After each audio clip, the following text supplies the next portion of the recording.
Back to my another new after effects tutorial. তো আজকের এই টিউটোরিয়াল পারপাসে আমি আপনাদেরকে যে বিষয়টি শেয়ার করার চেষ্টা করব।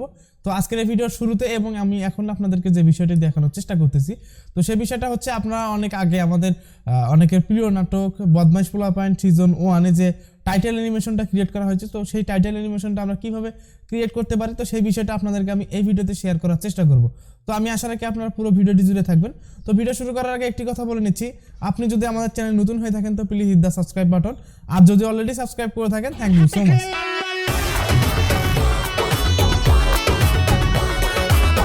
তো ওয়েলকাম ব্যাক। তো শুরুতে আপনাদেরকে যদি আমি একটি ফোল্ডার ওপেন করে দেখাই, তাহলে দেখতে পাচ্ছেন আমার এখানে একটা ফোল্ডার আছে এবং এখানে একটা বদমাইশ পোলাপাইন যে ফোল্ডারটার নাম দেখতে পাচ্ছেন। তো এখানে যদি আমি ঢুকি তাহলে দেখতে পাচ্ছেন এখানে একটা প্রজেক্ট ফাইল আছে।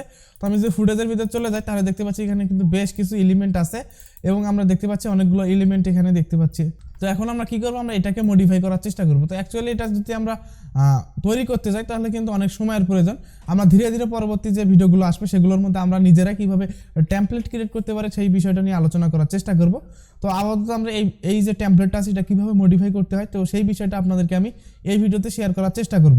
এখন কথা হচ্ছে যে ভাই আপনার কাছে এই টেমপ্লেট আছে, আপনি সহজেই করতে পারেন, আমাদের কাছে তো নাই। হ্যাঁ, এটা আপনারা অবশ্যই পেয়ে যাবেন। এটার জন্য আমার চ্যানেলে যদি 1K সাবস্ক্রাইবার হিট করে তাহলে আমি আপনাদেরকে এই যে লিঙ্কটা আছে, এটার যে টেমপ্লেটের যে লিঙ্ক আছে এবং আরও কয়েকটি কথা বলেছি সেই কয়েকটি আমরা আপনাদেরকে ফ্রিতে দেওয়ার চেষ্টা করব। তো আশা রাখি আপনারা সাথেই থাকবেন। তো আমরা কি করব, আমরা এখান থেকে এই যে প্রজেক্টটা এটাকে আফটার ইফেক্টস সফটওয়্যারটি ওপেন করে নেব।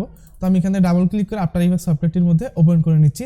তো এখানে বলে রাখা ভালো, আপনারা যে কোনো একটি ভার্সন ব্যবহার করলেই হবে, কিন্তু আপনারা চাইলে আপডেট ভার্সনগুলো ব্যবহার করলে একটু ফ্যাসিলিটি বেশি পাবেন আর কি। তো আমরা দেখতে পাচ্ছেন আফটার ইফেক্টস সফটওয়্যারটি ওপেন হচ্ছে। তো ওপেন হওয়ার পর আমাদের সামনে ঠিক এরকম একটি ইন্টারফেস চলে আসবে।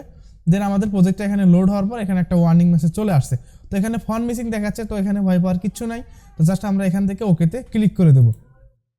তো দেন দেখতে পাচ্ছেন আমাদের আরও একটি কিন্তু এখানে পপ আপ চলে আসছে। তো এখানে বলতেছে যে এই যে আপনার প্রজেক্টটা কাজ করে এখানে যদি আমরা সেভ করি তাহলে ওই যে কারেন্ট যে প্রজেক্ট আছে আমাদের সেটার মধ্যে সেভ হবে না। তো আমাদের দরকার নাই, জাস্ট আমরা এখান থেকে ওকেতে ক্লিক করে দেবো।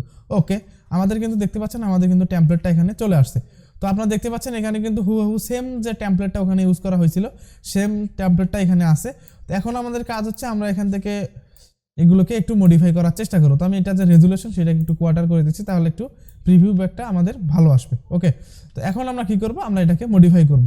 তো মডিফাই করার আগে আমরা যদি এখানে একটু লক্ষ্য করে দেখি তাহলে দেখতে পাচ্ছি টাইমলাইনের মধ্যে কিন্তু অনেকগুলো ট্যাব এখানে চলে আসছে। তো আমরা প্রথমে কি করব, আমরা এখান থেকে এগুলোকে একটু কেটে দেই, তাহলে ব্যাপারটা মনে করেন যে আপনাদের এইরকম একটি সামনে চলে আসছে। এখন আমরা কি করব, আমরা এটাকে মডিফাই করব। তো মডিফাই করার জন্য আমরা যদি প্রজেক্ট প্যানেল একটু লক্ষ্য করে দেখি তাহলে দেখতে পাচ্ছি এখানে কিন্তু render this and edit colour নামে একটা অপশন আছে। তো আমরা কি করব, আমরা এডিট কালারের মধ্যে ক্লিক করে দেবো।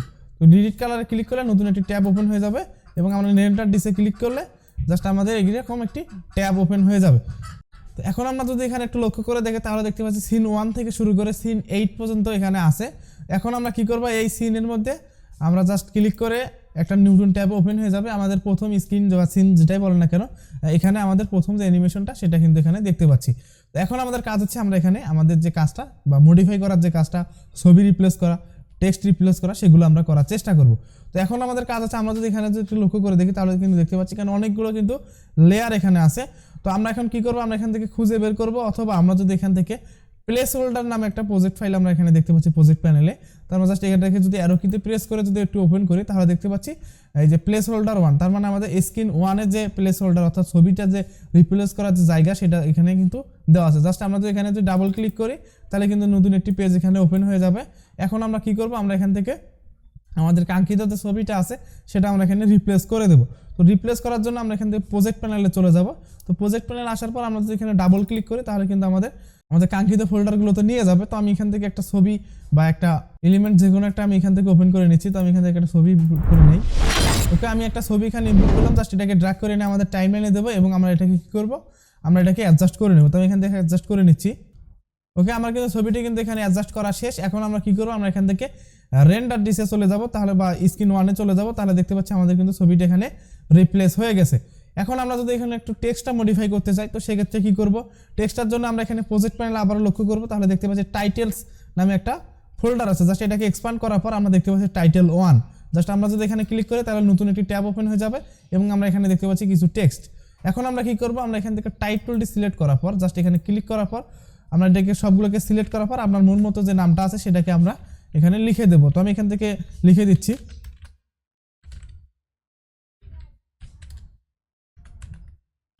ওকে, তো আমার কিন্তু টাইটেলটা লেখা শেষ। এখন যদি আমরা রেন্ডার দিতে চলে যাই বা স্ক্রিন 1-এ যদি চলে যাই তাহলে দেখতে পাচ্ছি আমাদের কিন্তু লেখাটা পরিবর্তন হয়েছে। তো দেখা যাচ্ছে এখানে কিন্তু আমাদের টেক্সটার যে অ্যালাইনমেন্ট আছে সেটা কিন্তু নিচের দিকে চলে আসছে।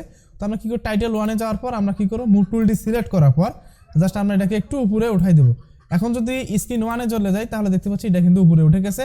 এখন যদি আমরা পূর্বের ফাইলটা বা এটাকে যদি একটু প্লে করি তাহলে দেখতে পাচ্ছেন আমাদের কিন্তু টাইটেল অ্যানিমেশনটা তৈরি হয়ে গেছে। তো মূলত এইভাবে টেমপ্লেটটা ইউজ করে ওনারা এই যে টাইটেল অ্যানিমেশনটা তৈরি করা হয়েছে। তো আশা রাখি বিষয়টি আপনারা এখানে বুঝতে পারছেন। সেম ওয়েতে আমরা কিন্তু স্ক্রিন 1, স্ক্রিন 2, স্ক্রিন 3 এইভাবে কিন্তু কাজগুলো করতে পারি।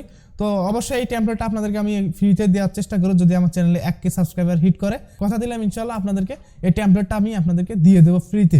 এবং সাথে আরও কয়েকটি টেমপ্লেটের কথা বলেছিলাম, বা এই চ্যানেলে যতগুলো টেমপ্লেট এসেছে এখন পর্যন্ত সবগুলো আপনারা ফ্রিতে পেয়ে যাবেন। তো এই ছিল আজকের ভিডিও। কেমন লাগলো ভিডিওটি অবশ্যই কমেন্ট করে জানাবেন। যদি ভিডিওটি ভালো লেগে থাকে অবশ্যই আমাদের চ্যানেলটি সাবস্ক্রাইব করবেন। দেখা হচ্ছে পরবর্তী আরও কোনো নতুন কোনো টিউটোরিয়াল পারপাসে। তো সে পর্যন্ত সুস্থ থাকুন, ভালো থাকুন। আর যাওয়ার আগে একটি কথা বলে নিচ্ছি, আপনি যদি আমাদের চ্যানেল নতুন হয়ে থাকেন তো প্লিজ দ্য সাবস্ক্রাইব বাটন, আর যদি অলরেডি সাবস্ক্রাইব করে থাকেন থ্যাংক ইউ সো মাচ। আসসালামু আলাইকুম।